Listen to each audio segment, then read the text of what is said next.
여러분 안녕하세요. 다산에듀 강사 권동성입니다.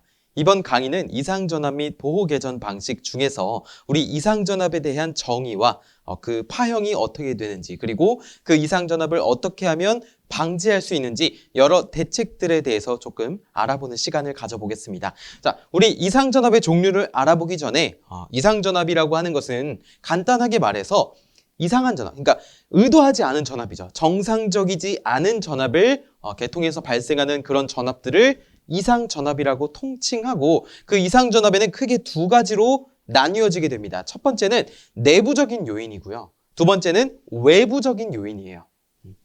그래서 우리 첫 번째부터 보시면 일단 내부적인 요인부터 한번 보겠습니다. 내부적 원인 또는 요인이라고 보겠죠. 자, 내부적인 요인에는 이상전압은 우리가 개폐서지라고 불러요.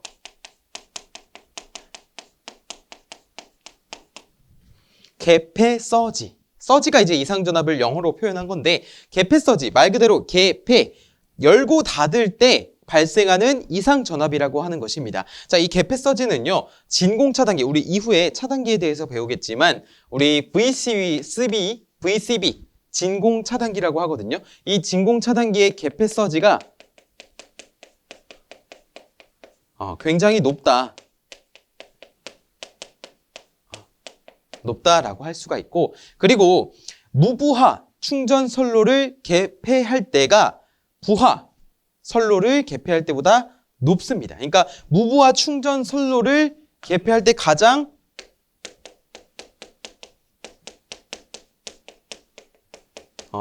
개폐서지가 가장 높다라는 거죠. 무부하 충전 선로를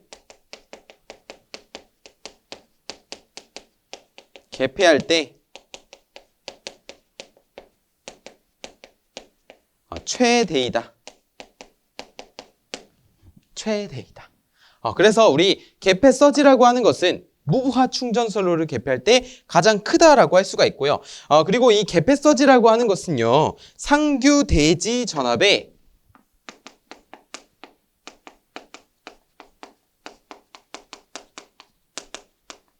네 배를 넘지 않습니다. 자, 이렇게 추가적으로 하나 더 아시면 좋아요. 개폐서지가 뭐라고요? 상규 대지 전압의 4배를 넘지 않는 수준에서 개폐할 때 발생하는 이상전압을 개폐서지라고 하고, 그 진공차단기에서의 개폐서지가 굉장히 높으며, 그리고 개폐에 의한 이상전압은 무부하 충전선로, 충전되어 있는 진상전류가 흐르는 그 무부하 충전선로를 개로 할 때, 개폐보다는 여기가 개로라고 적는 게 낫겠네요. 열 때, 개로 할 때 최대가 되더라 라는 것을 추가적으로 아시면 좋습니다. 자, 그리고 두 번째는요, 바로 외부적인 요인인데요. 외부적 요인. 외부적인 요인에는 두 개가 있습니다. 두 가지가 있어요. 첫 번째는 직격뢰입니다. 여기 글자가 조금 작아서 다시 쓰겠습니다. 직격뢰가 뭐죠? 여러분, 내 인생에 직격탄을 맞았다. 이거는 무슨 뜻입니까? 굉장히 내 인생에 있어서 큰 충격을 직접 받았다라는 뜻이잖아요. 그렇죠? 자, 직격뢰도 직접 내리치는 낭뢰를 말하게 됩니다. 우리 흔히 말해서 벼락이라고 보시면 돼요. 자, 그 직격뢰가 내리치면 어떻게 되냐면, 순간적으로 우리 번개 어떻죠? 예를 들어서 번개가 내 눈앞에 내리쳤다고 한다면, 그 번개가 오랫동안 이렇게 지직하고 있나요? 아니죠. 눈 깜짝할 사이에 쳤다가 없어집니다. 맞습니까? 그 시간이 매우 짧아요. 그래서 얼마나 빠른지 나중에 번개가 치고 나서 천둥 소리가 뒤늦게 들려오잖아요. 그렇죠? 그렇기 때문에 우리 직격뢰라고 하는 것은 직접 내리치는 낭뢰로서 그 이상전압이 굉장히 높고 짧습니다. 그러니까 짧은 시간 동안 굉장히 치고 올라갔다가 쭉 빠지는 그런 이상전압을 직격뢰라고 불러요. 그래서 교재에도 적혀 있지만, 뇌가 송전선 또는 이제 가공지선을 직격할 때 발생하는 이상전압을 직격뢰에 의한 이상전압이라고 하게 됩니다. 그래서 우리가 표현하면은 절연 내력이 굉장히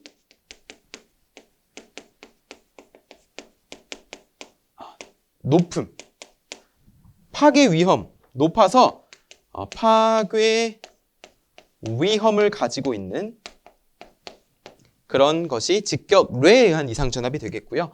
자, 그리고 뇌운과 뇌운 또는 뇌운과 대지 간의 상호 관계에 의해서 발생하는 우리가 유도뇌가 있습니다. 유도뇌. 자, 이거는 직경뇌보다는 조금 더 어때요? 충격이 적어요. 그렇죠.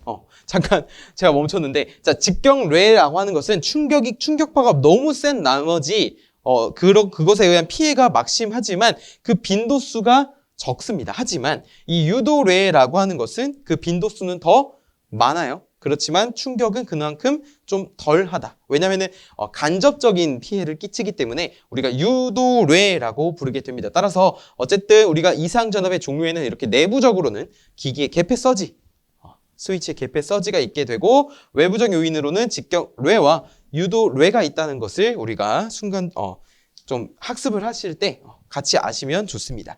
우리 세 번째로 알아볼 것은요, 바로 이 이상전압을 알아볼 때 서지 있잖아요.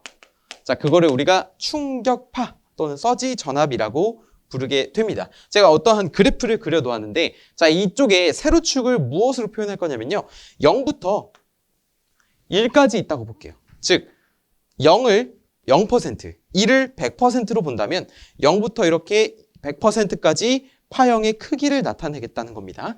자, 그 다음에 0부터 어디냐면은 여기는 시간이에요. 보통 마이크로 세컨즈로 표현을 하게 되는데, 뮤라고 표현되는 마이크로 세컨즈예요. 마이크로 세컨즈, 뮤 아닙니다.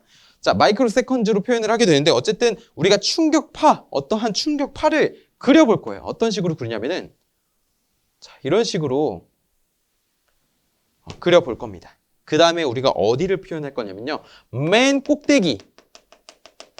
자, 이 지점을 뭐라고 부르냐면은 곧 값이라고 부릅니다. 또는 최대 값이라고 표현을 해요. 파형의 맨 꼭대기 지점이다 라고 해서요. 그러니까 제일 그 크기가 최대인 지점이죠. 파형에 있어서. 자, 그 다음에 약간 내려온 여기 지점, 여기를 0.9라고 할게요. 이 위에가 1입니다, 여러분. 이 위에가 1이에요. 자, 그 다음에 그 밑에가 0.9고요. 자, 그 다음에 이 지점은 중간 지점, 그러니까 파형의 크기에 있어서 중간 지점이다 라고 하여 0.5라고 할 것이고요. 자, 그 다음에 이 지점, 요 지점은 여기는 한 30% 지점이다 라고 해서 0.3이라고 할 겁니다. 그럼 우리가 보면은, 자, 0.9인 지점과 0.3인 지점을 이렇게 선으로 뭐 할 거예요? 이을 거예요. 그러면은 이었을 때 지금 무엇과 만나나요? 밑에 가로축과 만나죠. 자, 이 가로축과 만나는, 그러니까 파형의 30%와 90%를 이은 선이 가로축과 만나는 이 지점이 뭐라고 부를 거냐면은 Q 약 0 점이라고 할 겁니다. 뭐라고요? Q 약 0점. 좋아요. 자, 그래서 우리 규약 0점으로부터 여기 파고값까지, 이 파고값에 해당하는 X축에 해당하는 그 시간 있잖아요. 파고값까지 올라가는 그 시간. 여기가 굉장히 짧고요. 여기는 굉장히 깁니다, 여러분. 제가 지금 그림을 조금 확대해서 그렸을 뿐이지 원래는 쭉 갔다가 쭉 떨어지게 돼요. 이해되시죠? 쭉 갔다가 서서히 이렇게 방전하게 되는 겁니다. 어쨌든 파고값을 이렇게 X축에 대해서 내렸을 때 요 만나는 지점 있죠? 자, 규약 0점으로부터 이 만나는 지점까지 요 거리가 이제 파형의 머리다, 앞부분이다 라고 해서 우리가 그 걸리는 시간을 파두장이라고 합니다. 파고값까지 도달하는데, 규약 0점으로부터 도달하는데 걸리는 시간을 파두장이라고 한다고요. 이게 결국 파형의 길이죠. 자, 그 다음에 아까 전에 50% 지점을 체크했습니다. 맞습니까?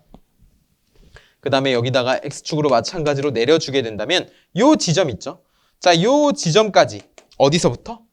파 두 장으로부터 요 지점까지에 걸리는 시간, 이것을 우리가 파, 미, 장이라고 할 거예요. 파형의 꼬리 부분.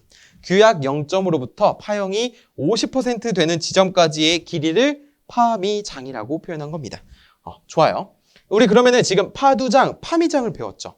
결국에 충격파는 이러한 형태로 되고, 결국에 이 규약 0점으로부터 파고값까지 걸리는 시간은 파두장. 0.5까지 걸리는 시간은 파미장이구나 라는 것을 알 수 있습니다. 그럼 우리 본격적이라기보다는 추가적으로 이 뇌서지와 개폐서지의 비교를 좀 해보려고 해요.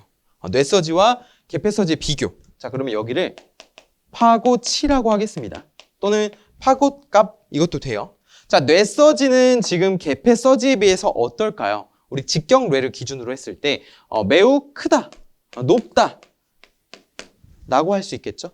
그러면 그것에 비해서 개폐서지는 어때요?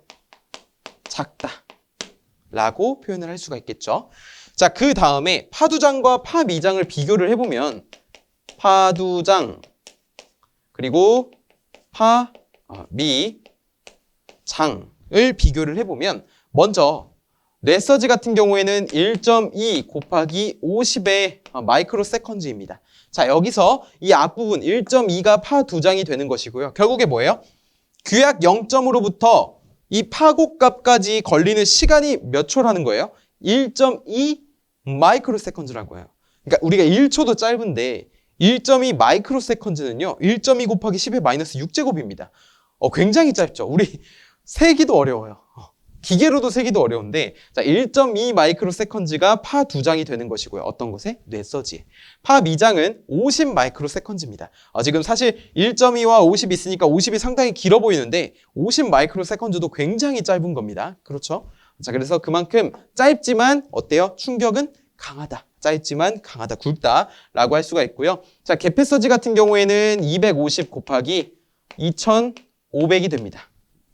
여기서 250 같은 경우는 250, 파두장 250 마이크로 세컨즈, 파미장 2500 마이크로 세컨즈라고 볼 수 있는데 이것과 비교했을 때 마찬가지로 숫자가 커 보일 뿐이지 실제로는 굉장히 이것도 짧은 시간이다. 다만 이 둘을 비교했을 때는 파두장과 파미장이 지금 각각 다 다르잖아요. 그렇죠? 그리고 여기가 훨씬 더 뇌서지 쪽이 짧다라는 것을 알 수 있습니다. 짧을수록 더 이 짧은 시간 동안 충격이 많이 가해진 거니까 우리가 그만큼 더 충격이 세다라고 표현을 할 수가 있는 것입니다. 좋아요. 그럼 우리 칠판을 지우고 우리 진행파를 한번 알아보겠습니다. 진행파.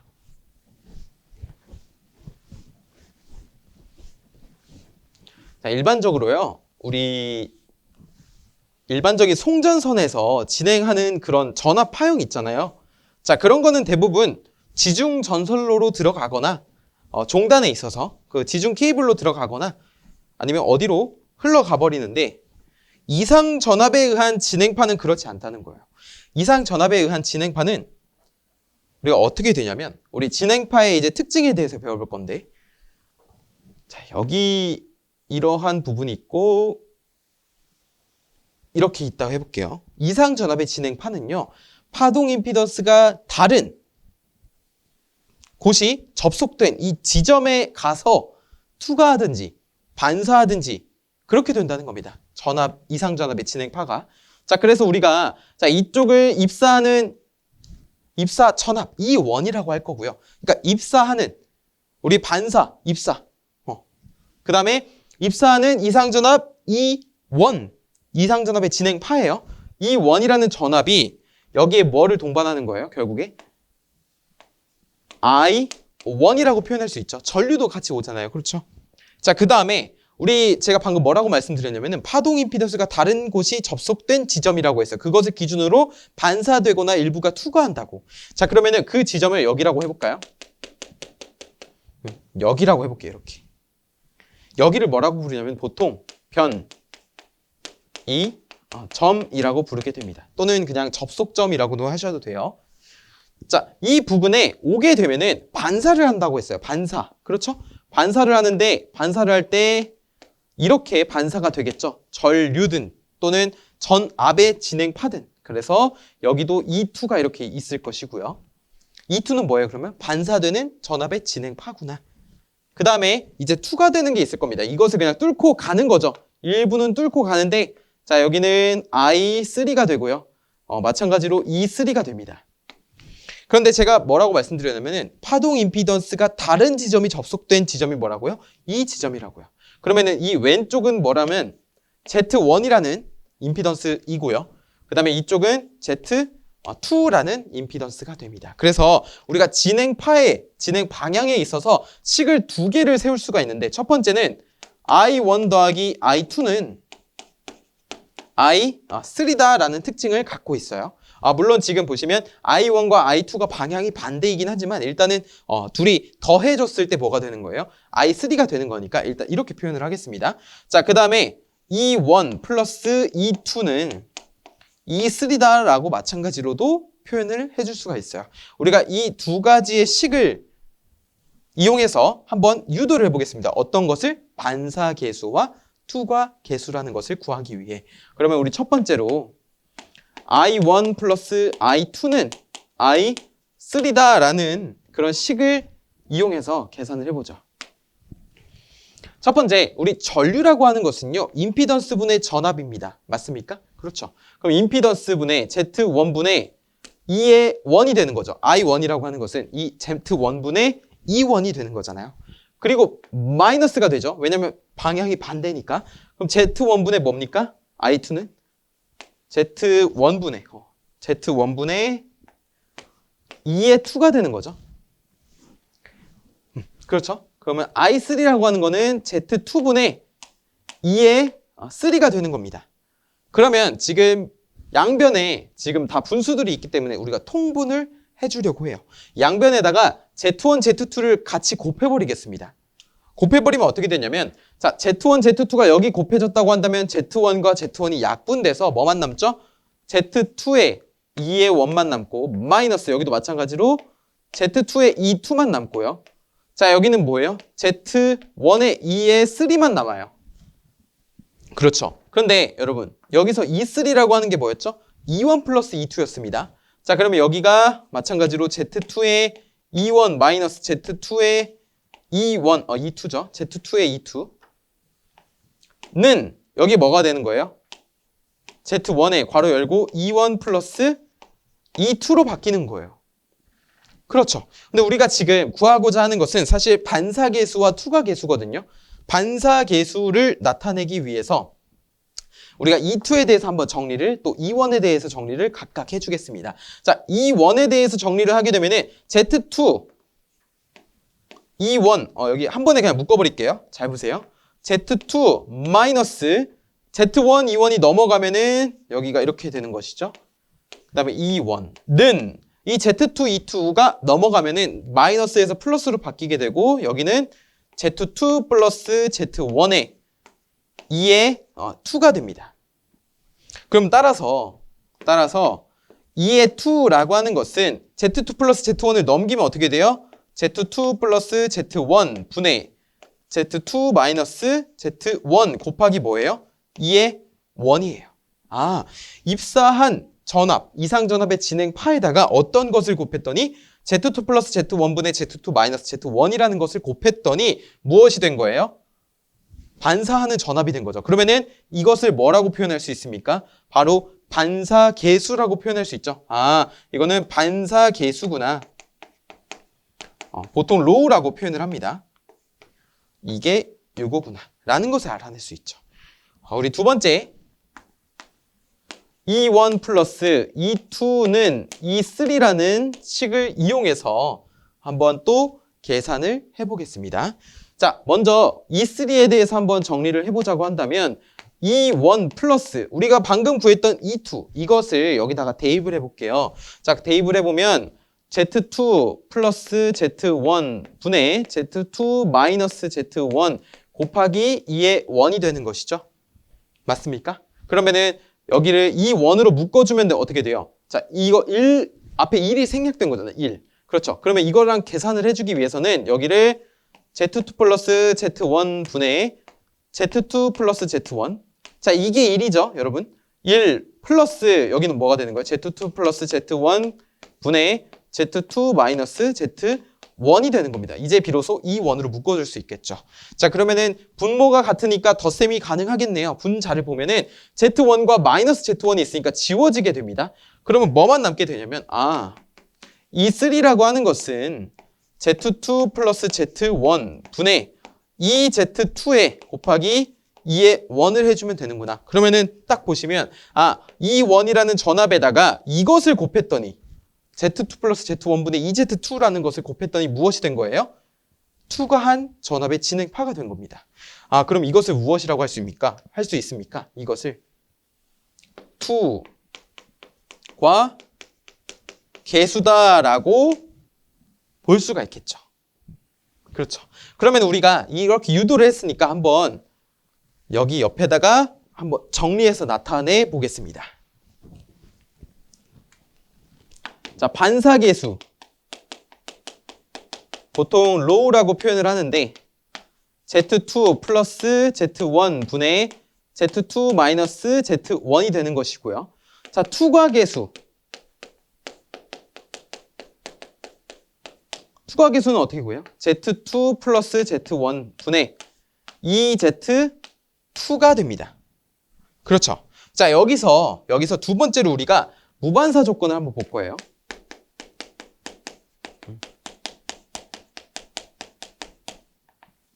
무반사 조건. 무반사 조건이라는 건 뭐예요? 반사되지 않는다라는 거죠. 무엇이 반사되지 않는 거예요? 이상전압이 반사되지 않는 겁니다. 그러면은 여기가 E2는 0이라고 놓을 수가 있을 겁니다. 그렇죠. 우리 E2라고 하는 것은 어떻게 구했냐면은 이 반사계수에다가 Z2 마이너스 Z1에다가 이 1을 곱해주면 구할 수 있었습니다. 그런데 이게 뭐라고요? 이게 0이 되어야 한다고요. 그러면은 이게 0이 되려면 어떻게 되냐면 이 분자 Z2 마이너스 Z1이라고 하는 것이 0이 되어야지만 뒤에 우변이 0이 되는 값이 나오게 됩니다. 따라서 Z2 마이너스 Z1이 0이다라는 것은 결국 둘 크기가 같다라는 거죠. 따라서 Z2와 Z1이 같다라는 결과가 나오게 됩니다. 어디서요? 무반사 조건에서요. 그러면은 반사계수라고 하는 것은 다시 어떻게 정의가 되는 거예요? 반사계수라고 하는 것은 Z2와 Z1이 같으면 여기가 같은 거니까 0이 되겠죠. 그럼 여기가 0이 되는 것이고요. 자, 투과계수 같은 경우 투과계수는 어떻게 되는 거예요? Z2와 Z1이 같죠. 그러면은 분모에 있는 Z1을 Z2로 바꿔주면은 2Z2분의 2Z2가 되잖아요. 그렇죠. 그러면은 1이 되는 거죠. 1. 무반사 조건에서는 당연히 반사계수는 0이 되어야 할 것이고 무반사기 때문에 투과계수는 그대로 1로 쭉 나가게 되는구나 라는 것을 알 수 있습니다. 그렇죠. 자, 우리 세 번째로 무엇을 볼 거냐면은 종단이 개방되어 있는 경우를 보겠습니다.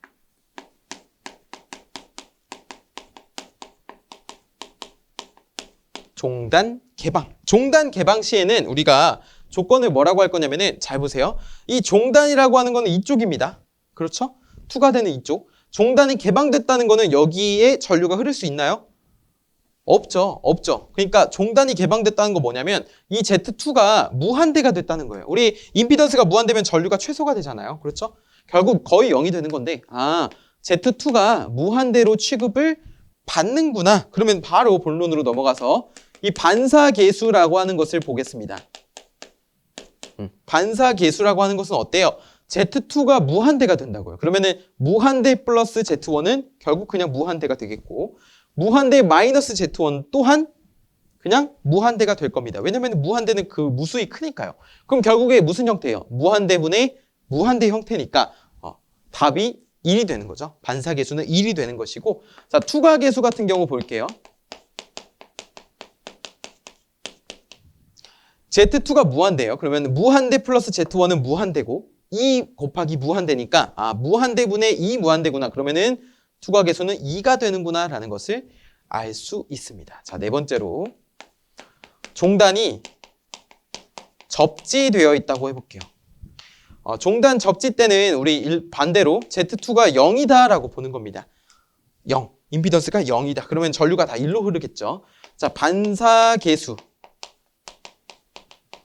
에 이제 0을 집어넣어 보겠습니다. 자, 그러면은 벌써부터 누군가 답을 말씀해 주시는 것 같아요. Z2에다 0을 집어넣으면 분모는 Z1 되고 위에는 마이너스 Z1이 됩니다. 0 빼기 Z1이니까. 그러면 반사계수는 마이너스 1이 되는 것이고 자, 투과계수 같은 경우에는 어떻게 됩니까? Z2에다 0을 집어넣게 되면은 Z1분의 0이 되죠. 그러면 투과계수는 뭐예요? 0이 되는 거죠.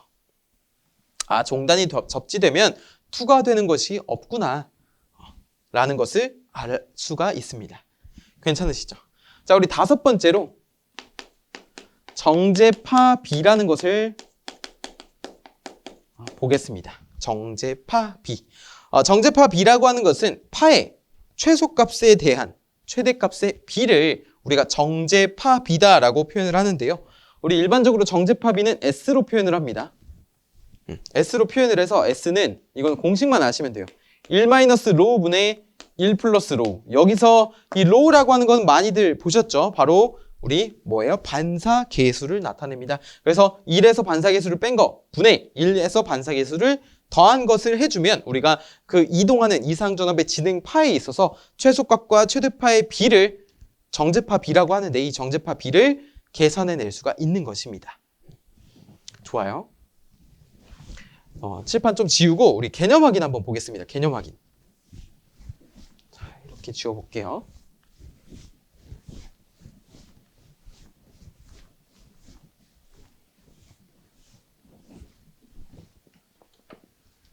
다음 설명을 읽고 옳으면 O, 틀리면 X를 하라는 문제인데요. 개폐서지보다 직경뢰의 파고값이 더 크다.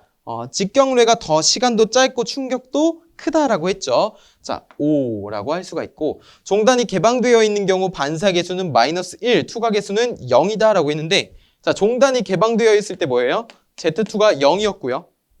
그렇죠? 그럼 반사계수라고 하는 거는 Z2 플러스 Z1 분의 Z2 마이너스 Z1이었는데 여기에 0을 집어넣으면 이거는 -1이 되는 것이고 그렇죠? 투과계수는 Z2 플러스 Z1 분의 2Z2였는데 결국에 Z1분의 0이 되는 거니까 이거는 0이 되는 것입니다. 따라서 종단이 지금 종단이 개방이네요. 종단이 접지가 아니라 개방입니다, 여러분. 개방인 경우에는 이게 아니죠. 지금 제가 요 값을 설명을 드린 건 바로 종단이 접지되어 있을 때입니다. 종단이 개방되어 있을 때는 우리 다른 값이었죠. 좋습니다. 규약 0점으로부터 파고값까지의 파형의 길이를 파두장이라고 한다. 결국에 이 파형의 길이라고 하는 것이 이 파형이 규약 0점으로부터 파고값까지 걸리는 시간을 말하게 되는데 이것을 우리가 파두장이라고 하고요. 규약 0점으로부터 파형이 50%까지 걸리는 시간, 이것을 우리가 파미장이라고 했죠. 따라서 이거는 파두장이 맞습니다. 따라서 정답은 OXO라고 해주시면 되겠습니다. 좋아요. 지금 너무 잘하고 계십니다. 지금 우리 사실 이제 이상전압을 처음 배우는 단계잖아요. 그렇죠? 또는 기본 강의를 듣고 오셨다면 두 번째 시간이라 조금 더 수월하셨을 것이라고 생각을 하는데 우리 한번 더 힘차게 한번 나아가 보겠습니다. 이상전압의 방지 대책입니다. 이상전압의 방지 대책인데 우리 첫 번째로 방지 대책 첫 번째로는 보시면은 네 가지가 있어요. 네 가지. 어떻게 써 있냐라고 했을 때 자, 방지 대책의 종류에는 피르기, 서지 흡수기, 가공지선, 매설지선으로 네 가지로 나누겠다는 겁니다.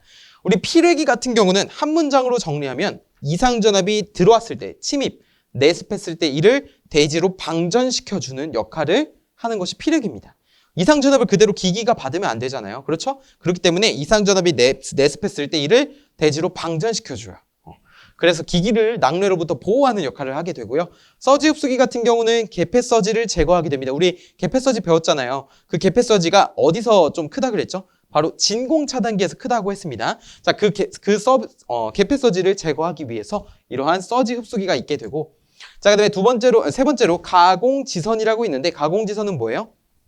가공지선은 철탑의 최상단에 위치한 나전선으로서 일반적으로 ACSR을 많이 사용하게 되는데 그것이 위치하게 됨으로써 낙뢰를 송전선이 아닌 가공지선에 내리치게 해줌으로써 낙뢰로부터 전선로를 보호하는 역할을 수행하게 됩니다. 자, 매설지선 같은 경우는 마찬가지로 낙뢰가 내리쳤을 때 철탑이 전위가 상승이 됨으로써 역섬락을 일으키는 이러한 것을 방지하는 데 사용하는 방사상으로 지면의 밑으로부터 밑으로 매설하는 그러한 선이 되겠습니다. 그래서 우리가 이번 이상전압의 방지 대책에서는 이렇게 네 가지에 대해서 알아볼 겁니다. 자, 추가적으로 우리 서지 흡수기에서 개폐서지 제거라고 했는데 우리 개폐서지를 제한하는 거는 개폐 저항기라고도 할 수 있습니다. 개폐 저항기. 좋아요. 우리 역할을 제가 방금 말씀드렸지만 한번 읽고 넘어가겠습니다. 자, 이상전압 내습 시 방전에서 낙뢰로부터 기기를 보호하는 것에 있고요. 자, 개폐서지 제거, 낙뢰로부터 전선로를 보호하고 낙뢰 시 역섬락을 방지하게 됩니다. 좋아요. 우리 피레기를 한번 볼게요. 방금 4가지 있었죠? 우리 차근차근 하나씩 볼 거예요.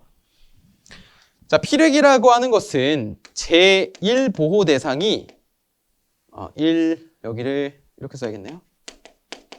1보호 대상 바로 변압기입니다. 변압기. 제1보호 대상이 변압기예요. 변압기. 지금 보시면요. 자, 이렇게 구조를 좀 간단하게 그냥 나타낸 건데, 자, 피뢰기라고 하는 것이 여기에 위치하고 있고요. 그것들이 보호하고자 하는 설비가 이 뒤쪽에 이렇게 위치하고 있습니다. 자, 이러한 상태에서 우리가 피뢰기의 구조를 한번 볼게요. 구조. 자, 이 피뢰기의 구조를 보기 전에 역할도 알면 좋겠죠? 그렇죠? 그러면 역할을 한번 적어보고 가겠습니다. 여기다가 역할이라고 적죠. 피뢰기의 역할 또는 기능이라고 표현할 수가 있는데요. 자, 이상전압이 내습 시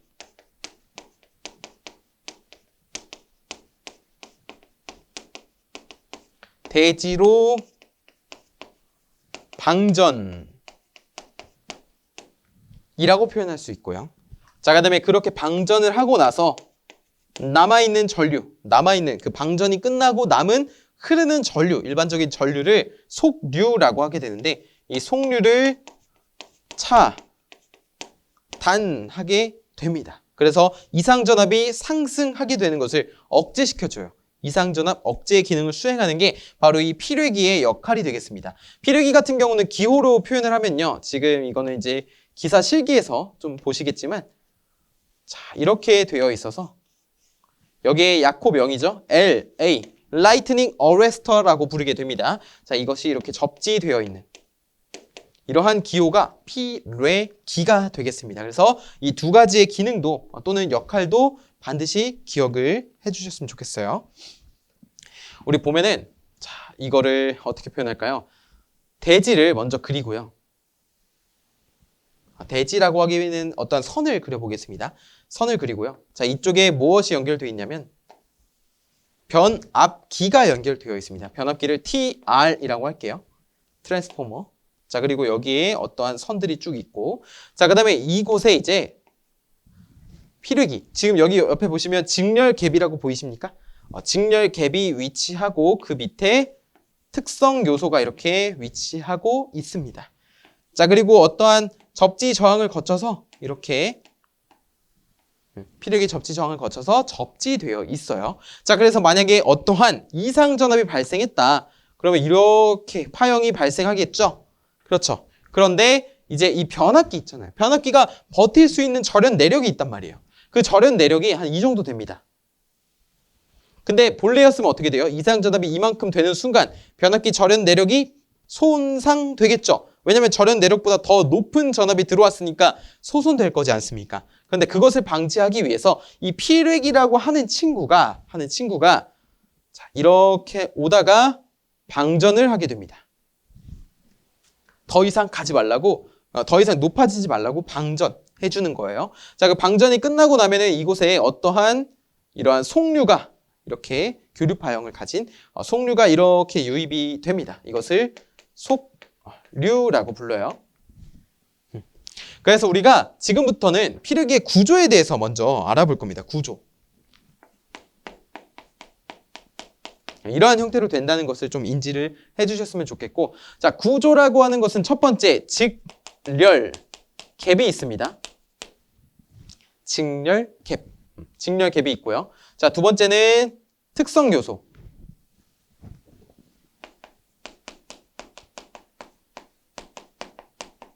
세 번째는요, 실드링이 있습니다. 실드링.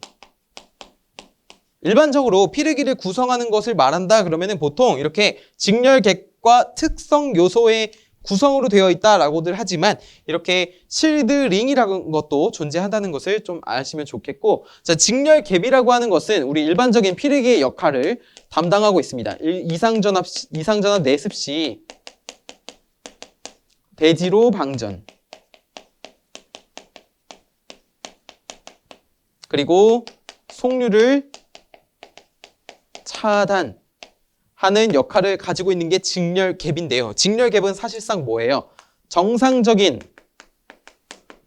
전압에서는 임피던스를 무한대로 가져가서 전류가 흐르지 않게 하고, 이상적으로는요.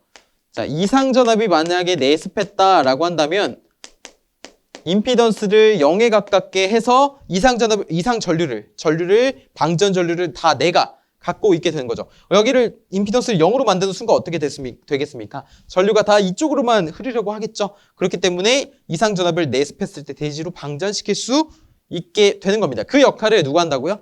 직렬갭이 한다고요.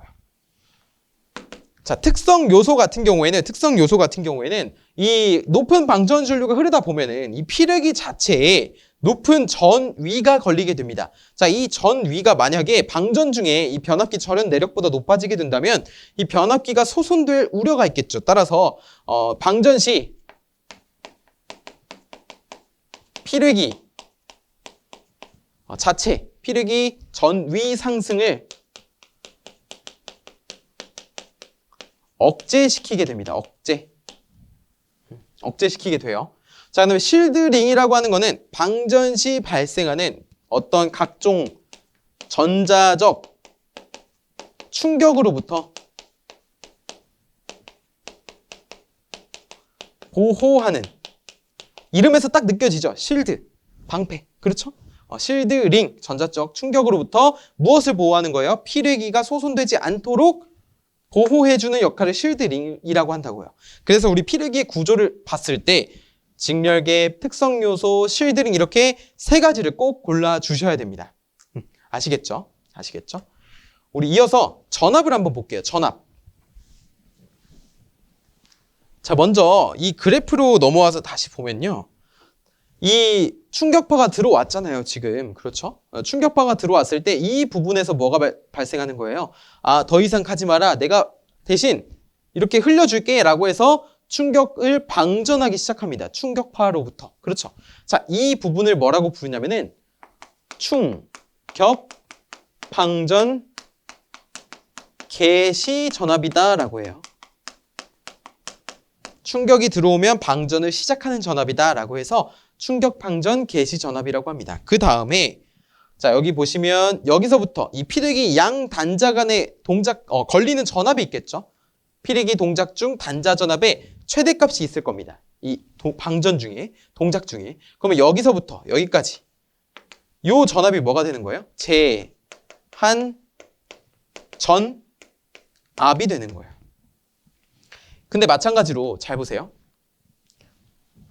충격 방전 개시 전압은 여기로 가면 높아지는 거죠. 그런데 높아지면 좋을까요? 낮아지면 좋을까요? 변압기의 절연 내력은 이거였어요. 노란색 선. 그렇죠. 근데 만약에 충격 방전 개시 전압이 너무 높으면 한 요 정도 돼버리면은 내가 충격을 피뢰기가 충격을 방전하기도 전에 뭐가 되는 거예요? 변압기의 절연 내력이 소손되는 거죠. 그래서 충격 방전 개시 전압은 낮으면 낮을수록 좋습니다. 맞습니까? 그래서 낮으면 낮을수록 좋아요. 그 다음에 이 제한 전압은 어때요? 피뢰기 동작 중 단자 전압의 파고값을 말하게 되는데, 동작 중에 단자 전압의 파고값이 단자 간에 인가되는 전압이 너무 높으면 변압기 절연 내력보다 높아질 수 있다는 거죠. 그러면 변압기가 소손될 수 있기 때문에 이 제한 전압 또한 낮아야 됩니다. 낮아야 돼요. 그리고 방전이 끝나고 나서 남은 전류가 이렇게 들어온다 했잖아요. 속류라고 하는 것인데, 자, 이건 일반적인 전류를 말하는데, 자, 여기에 어떠한 1.5배 정도, 이 크기 1.5배 정도의 상용주파의 1.5배 정도가 방전하기 시작하는 전압. 그러니까 이렇게 생각하시면 돼요. 평상시에 과발전하는 경우가 있어요. 발전기라든지 이런 것이 과발전하는 경우가 있는데, 자, 그런 것이 과발전하면 전압이 높아지는 거죠. 근데 이 과발전은 정상적으로 판단을 할 수 있습니다. 약간 더 많이 발전했을 뿐이에요. 자, 그런데 이 피뢰기가 만약에 이거 이상전압 아니야? 낙뢰로부터 들어온 전압인가? 라고 인지를 해서 만약에 이 상용주파 방전 개시 전압 내가 고장난 것도 아닌데 이 상용주파 잠깐 과발전한 것 때문에 이상전압을 그냥 방전한다는 거죠. 그것을 우리가 방전을 시작하는 전압이다라고 해서 상용주파 방전 개시 전압이라고 하거든요. 이게 근데 만약에 정상적인 상황임에도 불구하고 방전을 하게 되면 불필요하게 방전을 하는 거잖아요. 그렇기 때문에 이 상용주파 방전 개시 전압이라고 하는 것은 높아야 됩니다. 높아야 돼요. 그래서 지금 보시면 충격 방전 개시 전압과 제한 전압은 낮아야 되지만 상용주파 방전 개시 전압은 높아야 됩니다. 자, 그래서 우리가 전압을 한번 써볼게요. 전압의 종류죠. 피레기의 전압. 첫 번째, 아까 처음에 말씀드렸던 제한 전압입니다. 제한 전압은 피레기 동작 중 단자 전압의 파곶값. 파곶값이라고 하는 것은 결국에 뭐예요? 최대 값을 말하게 되는 겁니다. 결국에 충격파 전류가 흐르고 있을 때 피레기 양 단자 간에 인가되는 전압을 말하게 돼요. 자, 두 번째는 정격 전압입니다. 정격 전압. 피레기의 전압의 종류는 꼭 암기를 해주셔야 되는데 먼저 첫 번째는 제한 전압이었어요. 두 번째는 정격 전압이라는 것이 있습니다. 이 정격 전압은 꼭 기억을 해주셔야 되는데 교재도 나와 있겠지만 피레기 양단에 인가할 수 있는 교류 최대 전압을 말하게 됩니다. 즉 상용주파 최대 전압의 무슨 값? 실효값을 나타내요. 아까 전에 제한 전압은 최대값이었습니다. 정격 전압은 실효값으로 나타내게 되고 속류를 차단할 수 있는 이 속류를 차단할 수 있는 교류 최대 전압을 우리가 뭐라고 한다고요? 정격 전압이라고 한다고요. 그래서 예를 들어서 22.9kV 계통이 있어요. 이번에는 154kV 계통이 있습니다. 자, 그 다음에 345kV 계통이 있어요. 이 계통의 최대 전압은 25.8kV와 계통의 최대 전압 VM이라고 하는 것은 자 154kV는 170kV와 345kV는 362kV가 이제 계통 최대 전압 VM이라고 하는 것이 되는데 자 이때 피레기 정격 전압은 다음과 같습니다. 맨 처음에 21kV 또는 18kV가 되고요. 자, 170kV 계통에서는 최대 전압이 154kV 계통이죠. 170kV가. 자, 그럴 때는 우리가 144kV가 되고요. 345일 때는 288kV가 됩니다. 되는데 여기 보시면 18kV 있죠. 자, 21과 18kV는 어떤 차이냐면은 21은 변전소이고요. 자, 그다음에 18kV는 배전 선로입니다. 그래서 만약에 22.9kV 배전선로다 라고 한다면 피레기 정격 전압이 얼마가 되는 거예요? 21이 아니라 18이 되는 거예요. 이 부분만 좀 기억을 해주시면 되고 제가 이걸 왜 말씀드렸냐면 피레기의 정격 전압이라고 하는 것은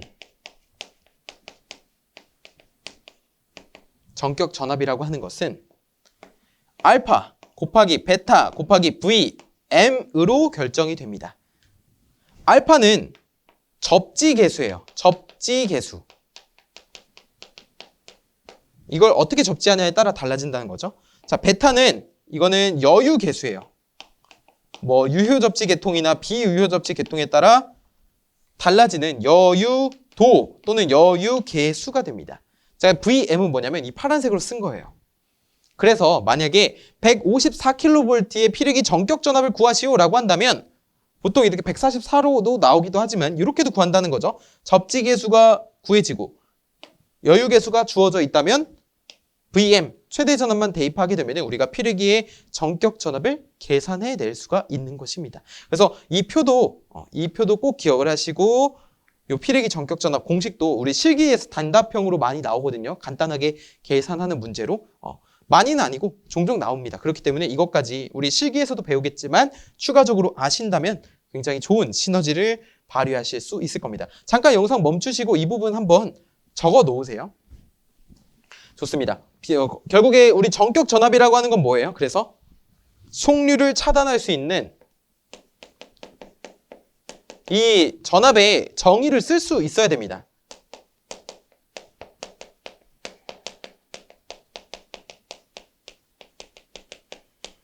있는 교류 최대 전압.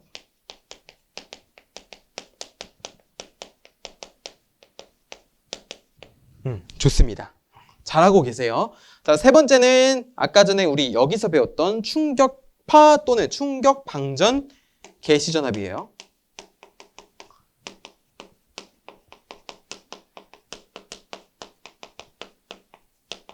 충격 방전 개시 전압은 쉽습니다. 그냥 말 그대로 이상 전압이 내습했을 때 충격으로부터 방전을 시작하는 전압. 방전을 충격파 인가 시 충격파 인가 시 방전을 개시하는 전압. 그 다음에 충격 방전 개시 전압은 이렇고요. 자, 상용주파 방전 개시 전압이 있습니다.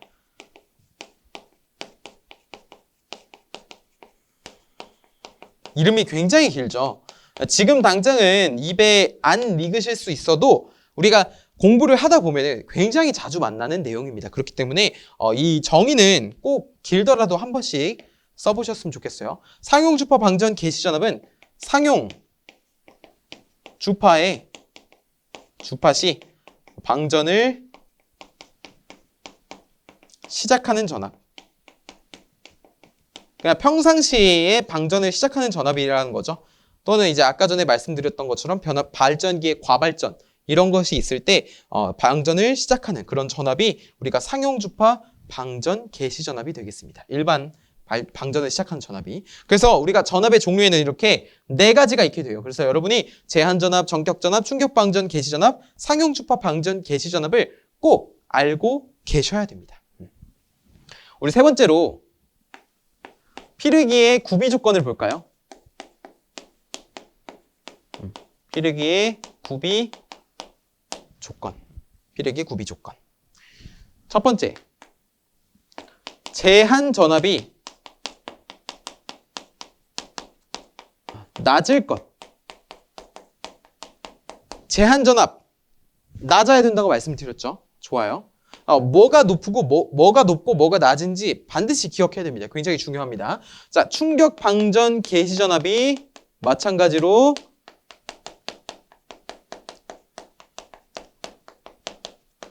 낮을 것. 자, 상용주파 방전 개시 전압은 어때요? 그냥 낮으면 아무 때나 방전을 해야 돼가지고 굉장히 비효율적이다라고 말씀을 드렸죠. 그렇기 때문에 상용주파 방전 개시 전압이 높아야 됩니다. 그러니까 우리 이런 지금 1번부터 3번까지 했는데 이 1번부터 3번 중에 굉장히 자주 문제에 출제가 됩니다. 그래서 이러한 전압이 높고 낮은지를 반드시 판별을 하셔야 돼요. 자, 네 번째는 속류 차단 능력이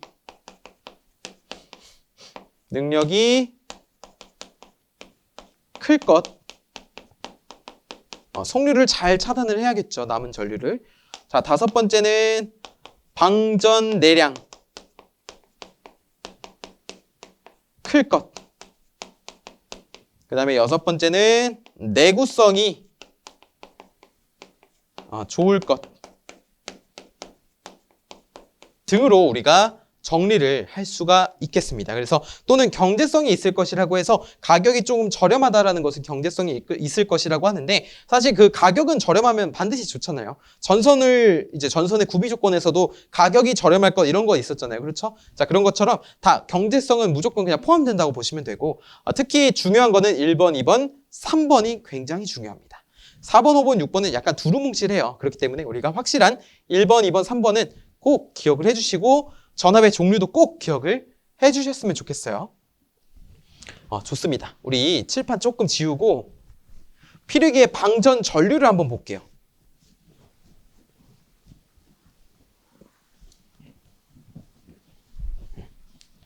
자, 보시죠. 피르기 방전 전류 같은 경우는 공칭 방전 전류가 10,000A 그리고 5,000A, 2,500A로 나뉘어지게 됩니다. 자, 이 간격이 뭐예요? 0.5, 그러니까 2분의 1 수준이죠. 자, 여기로 갈 때도 2분의 1 수준으로 감소합니다. 자, 그럴 때 설치 장소가 이 둘은 변전소이지만 여기는 선로예요. 선로. 이 둘도 반드시 명확하게 구분을 지어주시고 적용되는 조건이 다릅니다. 공칭 방전 전류가 높다라는 것은 그만큼 더 계통이 전압이 높다라는 거예요. 그래서 154kV 이상의 계통 또는 66kV 및 그 이하의 계통이라면 뱅크 용량, 구성하고 있는 뱅크 용량이 몇 kVA? 3000kVA를 초과하거나 특히 중요하다고 판단되는 곳에는 이렇게 1000A로 공칭 방전 전류를 선정하게 된다는 것이죠. 자, 그 다음에 피르기 변전소에서는요, 5000A, 66kV 및 그 이하 계통에서 뱅크 용량이 3000kVA 이하인 곳, 여기 위에는 초과, 여기 밑에는 이하입니다. 자, 그리고 나머지 배전선로에 가서는 몇 암페어예요? 2500A. 그렇기 때문에 일반적으로 우리 수용가까지 오는 일반적인 배전선로에서는 2500A를 선정하게 되는구나 라는 것을 꼭 기억을 해주시면 좋을 것 같습니다. 자, 그 다음에 우리 피르기의 설치 장소도 굉장히 이제 최근에도 출제가 됐습니다. 어디에? 이 필기에도 그렇고요. 실기 시험에서도 단답형으로 출제가 됐어요. 그렇기 때문에 여러분이 이 지점을 꼭 보셔야 되는데, 자, 발전소, 변전소 또는 이에 준하는 장소의 가공전선 인입구 및 인출구에 해야 되고요. 자, 고압 및 특고압 가공전선로로부터 공급받는 수용장소의 인입구가 되겠고요. 자, 그 다음에 가공전선로와 이 지중전선로가 접속되는 곳, 그곳에 피뢰기를 설치해줘야 되고요. 자, 그 다음에 네 번째, 특고압 가공전선로에 접속하는 무슨 변압기? 배전용 변압기의 고압측 및 특고압측이 굉장히 피뢰기의 설치 장소로 필요하다라는 것이 핵심이 되겠습니다. 우리가 이 점을 꼭 봐주시면 좋겠습니다. 이어서 우리 피르기 배워봤고요. 가공지선을 볼게요. 가공지선 같은 경우는 낭뢰로부터 지금 전선을 보호하게 됩니다. 그렇죠? 자, 그래서 우리 가공지선에 대해서 한번 좀 보겠습니다. 가공지선이라고 하는 거는 보시는 것처럼 철탑의 최상단에 위치한 나전선의 선로를 우리가 가공지선이라고 하고 일반적으로 ACSR을 사용하게 됩니다. 뭐라고요? 강심 알루미늄 연선을 일반적으로 사용하게 돼요. 자, 그리고 보시면은 이 각도 있죠. 이 각도를 지금 세타라고 했는데 이게 뭐냐면 뭘 뜻하냐면 지금 가공지선이 여러분을 향해 가고 있다고 하는 겁니다. 자, 여러분을 향해서 이렇게 가고 있다고 했을 때 그 각도, 이 각도와 요 각도, 송전선이 이루는 각도, 요것을 세타. 이 세타를 뭐라고 할 거냐면은 차폐각이라고 할 거예요. 차폐각. 이 차폐각은요, 좁을수록, 그러니까 즉 각도가 작으면 작을수록 차폐 효과가 크다. 약간 이렇게 반대로 생각할 수 있어요. 차폐각? 그러면 각이 커지면 보호도 잘 되지 않을까? 라고 생각하실 수 있는데 그렇지 않다는 거죠. 이 각이 좁으면 좁을수록 어떻게 되는 거예요? 보호율이 보호율이 더 높아진다고요. 차폐 효과가 크다고요. 근데 여러분 생각해 보시면 이 각이 좁혀지려면요. 어떻게 되냐면 이 송전선과 가공지선이 이루는 각도가 높아야 됩니다. 즉, 이 가공지선이 점점 더 높아지거나 아니면 송전선이 더 밑으로 내려오거나 해야 되는데 사실상 송전선이 밑으로 내려오는 것은 불가능하다라고 보고 이 지지물 있죠. 철탑의 높이를 높여서 가공지선을 높이든지 그렇게 해야 됩니다. 그러면은 이 차폐각이 좁으면 좁을수록 이제 차폐효과가 크다라고 했는데 그럼 단점이 뭐가 되는 거예요? 단점이 좁아지면 좁아질수록 좁을수록 지지물, 철탑이라고 할게요, 그냥. 자, 철탑의 높이가 높아집니다. 높이가 높아지면 어떻게 되죠? 그만큼 건설비가 더 비싸지게 되는 거예요. 그래서 너무 높일 수는 없고 어느 정도 높이면 좋다. 또는 높이지 않을 거면 가공지선 있죠. 이 가공지선이 일반적으로 1조, 즉 한 개로 이렇게 구성이 되어 있는데 이거를 2조 이상 시설 시 차폐 효과를 더 키울 수가 있습니다. 차폐각을 더 좁힐 수가 있어요. 차폐 효과가 크다라고 표현하겠습니다. 왜냐? 차폐각이 더 좁아지니까 그만큼 차폐 효과도 커지게 되는 거예요. 그래서 우리가 일반적으로 차폐각은요 45도 내외거든요. 일반적으로 한 30에서 45도 내외예요. 너무 좁게도 못해요. 그럴 때 보호율이 한 97% 정도 되는데 45도일 때. 그래서 우리가 이 가공지선을 배울 때는 이 차폐 각도 굉장히 중요하다. 가공지선의 역할이 뭐라고요? 낙뢰로부터 이 철탑의 최상단에 위치해 줌으로써 낙뢰로부터 송전선을 보호하기 위해 선로를 보호하기 위해 존재하는 전선이다라고 보시면 되겠습니다. 자, 그 밑에 보시면 이제 보호율이라고 있는데요. 보호율. 이제 실제로 이제 이러한 부분이 출제가 된 적이 있는데 산업기사에서 출제가 된 적이 있습니다. 자, 보호율이라고 하는 것은 보통 M이라고 표현을 하고 여기에 지금 교재에 있는 것과 같이 가공지선이 없을 때 유기되는 단위 길이당 전하, 가공지선이 있을 때 유기되는 단위 길이당 전하, 이 B를 뭐라고 표현하냐면 보호율이라고 해요. 제가 방금 없을 때를 Q0라고 하고요. 있을 때를 Q1이라고 표현을 한 겁니다. 자, 보호율은 이렇게 해도 구할 수가 있더라라는 것을 보여드리는 겁니다. 좋아요. 자, 우리 이어서 가공지선 배워봤으니까 다음 서지 흡수기를 한번 배워볼까요? 서지 흡수기. 자, 서지 흡수기 같은 경우에는 개폐 서지를 제거하는 겁니다. 뭐라고요? 개폐 서지를 제거하는 거예요. 그런데 지금 보시면 VSB 있죠? 자, 이게 뭐라고요? 진공 차단기. 진공 차단기는 개폐 서지가 높아요. 차단기 중에서도 개폐 서지가 높습니다. 특징 중 하나예요. 그런데 그러면 높아지니까 이 뒤에 후단에 몰드형 변압기, 이러한 변압기가 있을 때는 이 몰드형 변압기 전단, 즉 몰드형 변압기 1차 측과 보호하려고 하는 기기의 1차 측과 이 VSB 진공 차단기의 2차 측 사이에 설치를 하는 거죠. 뭐를? SA, 즉 서지 흡수기를 설치하게 되는 겁니다. 근데 기호가 LA, 라이트닝 어레스터랑 똑같이 생겼죠. 그렇기 때문에 옥내용 필유기라고 보시면 되겠습니다. 옥내용 필유기라고 보시면 돼요. 그러니까 주파수가 작은, 일반적으로 낙뢰에 비해서 비교적 주파수가 작은 개폐 서지는 필유기로 보호할 수 없는 경우도 있기 때문에 이렇게 서지 흡수기를 개폐 서지 진공 차단기 2차 측과 몰드형 변압기 1차 측 사이에 설치해서 개폐 서지를 제거하는 역할을 수행하게 되는 것을 우리가 서지 흡수기라고 부르게 됩니다. 그 다음에 네 번째로 우리 매설 지선에 대해서 볼게요. 자, 매설 지선도 굉장히 이제 자주 다뤄지는 개념입니다. 자, 한번 두 가지 경우로 나눠서 보겠습니다. 자, 이게 뭘까요, 여러분? 철탑입니다. 놀랍게도 철탑입니다. 자, 그리고 여기도 하나만 그릴게요.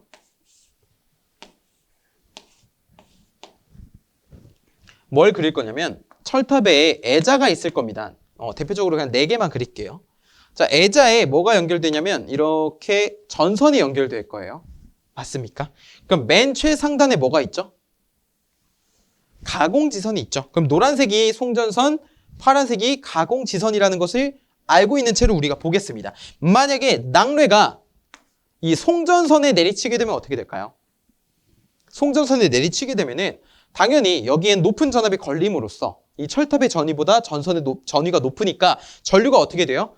애자를 통해서 이 철탑을 통해 이렇게 나가겠죠.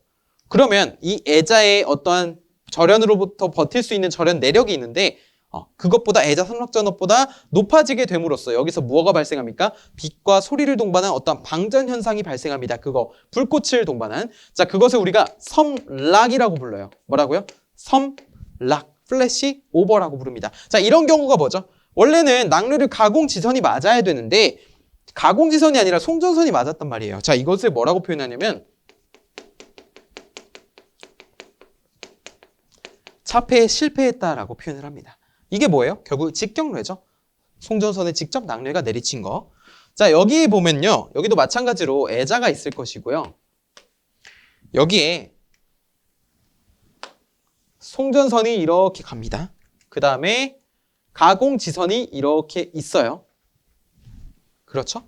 그러면은 이번에는 낙뢰가 지금 송전선이 아니라 가공지선에 내리쳤다고 해보겠습니다.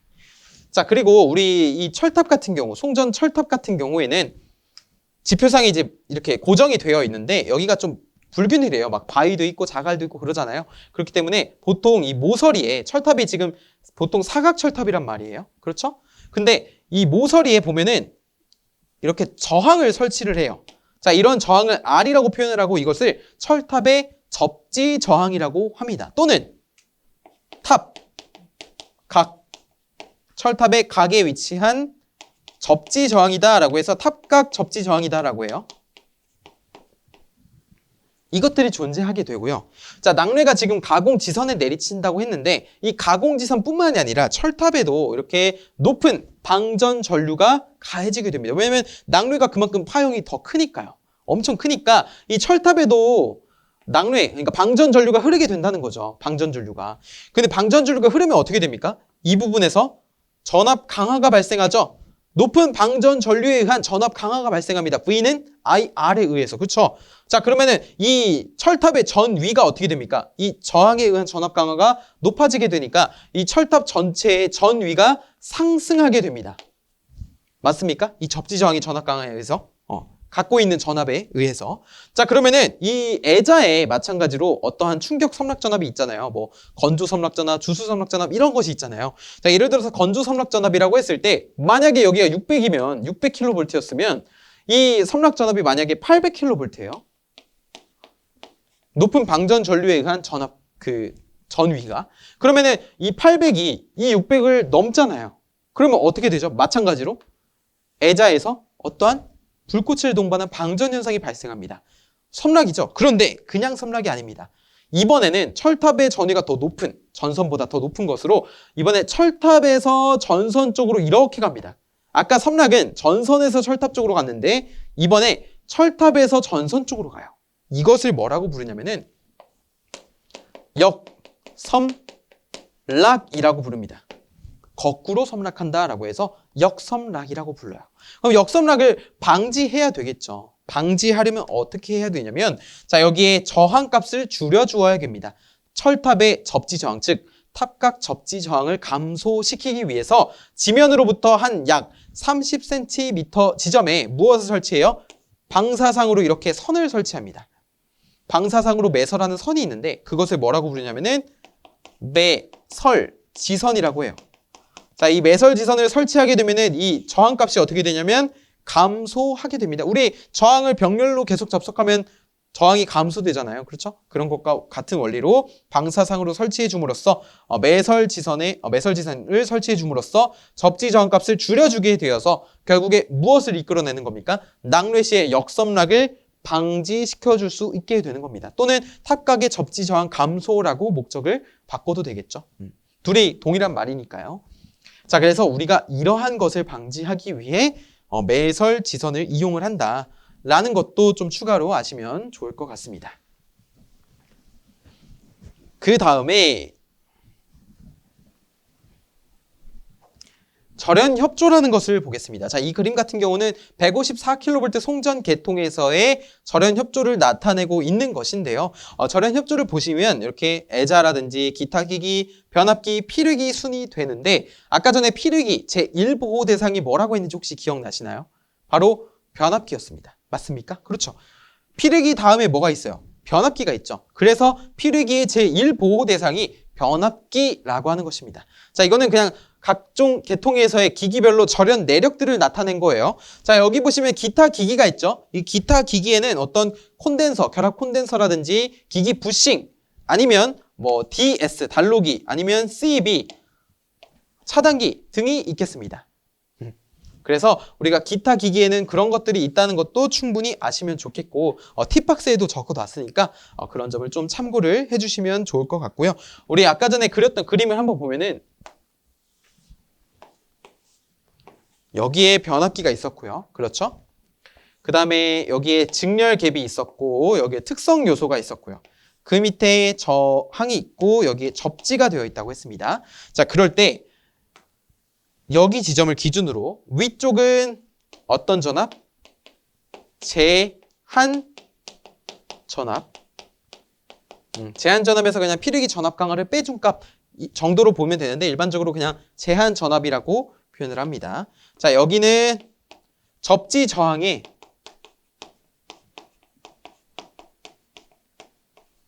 전압 강화. 이렇게 약간 비스듬히 썼어요. 비스듬히. 그런데 이 둘을 합친 게 그럼 뭐가 돼야 되는 거예요? 변압기의 절연 내력이 버텨줘야 되는 거죠. 일반적으로 충격파가 이렇게 들어간다고 했을 때 충격 방전 개시 전압이 이 정도이고 결국에 충격 방전이 이렇게 일어나게 됩니다. 맞습니까? 그렇죠. 근데 변압기의 절연 내력이 자, 이 부분이라고 한다면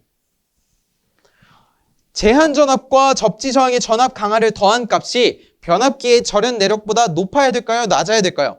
낮아야죠. 만약에 이 둘을 더한 값이 이 절연 내력보다 커지게 된다면 이 분홍색 선보다 높아지게 된다면 변압기의 절연 내력이 초과되는 거니까 소손될 것입니다. 그렇기 때문에 변압기의 절연 내력이라고 하는 것은 피르기의 제한 전압을 기준으로 하되 이 접지 저항의 전압 강하 또한 더한 것을 그것보다 높게 고려를 해줘야 된다라는 것이 핵심이 되겠고 결국에 그 절연 협조의 순서는 하나, 둘, 셋, 넷이 되는 겁니다. 그리고 우리가 절연 협조라고 하는 것은 예를 들어서 각 송전 계통에서 전력 계통에 있어서 어떤 것은 절연을 이렇게 많이 하고 어떤 것은 절연을 이렇게 적게 했는데 이쪽은 너무 많이 한 거예요. 그러니까 이 정도만 해도 되는데 절연을 이만큼을 한 겁니다. 그러면 그만큼 어떻게 되는 거예요? 과한 거죠. 비용이 더 많이 들어간 거고 만약에 절연이 이 정도가 필요한데 이 정도밖에 없어요. 그러면은 얘는 절연을 제대로 할 수가 없겠죠. 왜냐면 모자른 거니까. 사실상 이게 과한 게 오히려 더 좋은 거죠. 넘친 거니까. 그만큼 많이 투자하긴 했지만 어쨌든 이 둘 극과 극이잖아요. 중간값을 찾기 위해서 각 기기라든지 어떠한 것들의 상호 간의 적절한 절연 강도를 선정하게 한 것을 우리가 절연 협조라고 부르게 됩니다. 뭐 수사에 협조해 주세요 하면은 우리 수사에 도와주는 것처럼 이것도 그냥 각 기기, 계통 간에 있어서 어떠한 절연적으로 협조를 하는 것을 절연 협조라고 부르게 됩니다. 자, 그래서 피르기의 제1보호 대상이 뭐라고요? 중요한 건 변압기라고 해요. 변압기. 우리가 절연 협조에서 BIL이라고 하는 것인데 BIL이라고 하는 것은 기준 절연 충격 강도가 됩니다. 기준 충격 절연 강도. 그래서 우리가 BIL이라고 하는 것은 52 플러스 50 킬로볼트로 구할 수가 있습니다. 여기서 요 2라고 하는 것은 공칭 전압 곱하기 1.1분의 1.1을 해주면 되는 겁니다. 다시 1.1분의 1.2는 이제 전격 전압이죠. 공칭 전압을 1.1로 나눠주면 요 2 전압이 되는 것이고 어쨌든 기준 충격 절연 강도라고 하는 것은 52 더하기 50 킬로볼트로 구할 수 있더라라는 것을 좀 추가적으로 그냥 아시면 좋아요. 그리고 그 교재 밑에 보시면 기기의 여유율이라고 있는데요. 자, 여유율 같은 경우는 이제 기기의 절연 내력에서 즉 기기의 기준 충격 절연 강도가 기기의 절연 내력과 같은 말입니다. 여기 보시면 이런 것도 다 어떻게 보면 기기의 절연 내력과 같은 것이죠. 그 기기의 절연 내력에서 피르기의 제한 전압을 뺀 거. 그러니까 예를 들어서 변압기면은 여기서 이것을 뺀 거를 뭐에 대해서 나타낸 거예요? 이것에 대해서 나타낸 거죠. 그러면 그것을 기기의 여유율이다라고 볼 수가 있는 겁니다. 그래서 기준은 뭐가 되는 거예요?